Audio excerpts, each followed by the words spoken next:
Policy एक तो इस साल की होती है, 1 साल की होती है। अब जैसे अगर आप कह रहे हो कि 5 की जगह मैंने एग्जाम्पल लिया था कि 8 करोड़ में स्टॉक था और स्टॉक किसी कारण से बिका ही नहीं और वो वहीं रह गया, तो सीधी सी बात है कि आपको 1 करोड़ का स्टॉक की पॉलिसी मेंटेन करके रखनी चाहिए। जैसे आपका बिजनेस ग्रो कर रहा है, आपने अब 1 करोड़ ही स्टॉक करना शुरू कर दिया, तो आपको पॉलिसी उसकी गोडाउन की 8 करोड़ की ही लेनी चाहिए, क्योंकि क्लेम भी सेटलमेंट उतने का ही होगा।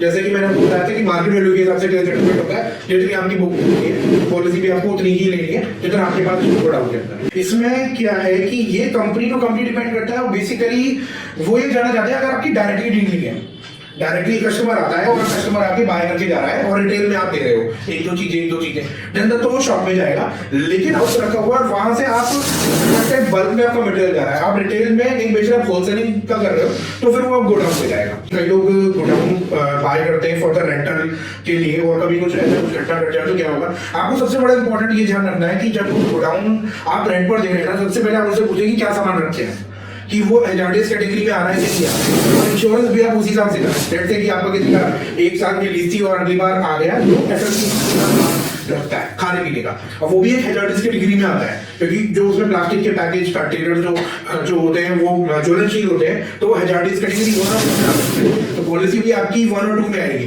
तो ऐसा नहीं है कि बिल्डिंग आपकी खाली थी और कुछ भी नहीं है, क्योंकि पिछले साल शायद आपने आयरन का स्टॉक रखा हुआ, इस साल आपने अलग से दूसरा स्टॉक रखा है, उसकी कैटेगरी अलग है।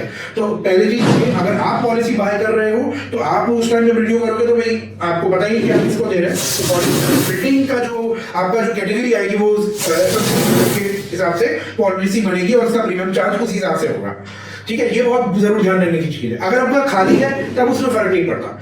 और सेम ऐसी चीज में अगर आपने एग्रीमेंट कर रखा है, एग्रीमेंट में आपने बीइंग एन ओनर आपने बोल रखा है कि भाई की जिम्मेदारी आपकी है, रेंट तो मैं ले रहा हूँ, लेकिन मैंने रेंट एग्रीमेंट में जिम्मेदारी आपकी है कंप्लीटली, अगर किसी वजह से आपको हो चुका है में आग लगती है तो उस केस में आपको कोई दिक्कत नहीं। बस आप पॉलिसी की कॉपी जरूर मांगे और जरूर सुनिश्चित करें कि उसने जो पॉलिसी बाय करी है वो एग्जैक्ट सही करी है और उसमें आपकी जो बिल्डिंग की वैल्यू है वो सही लगाई है कि नहीं लगाई है।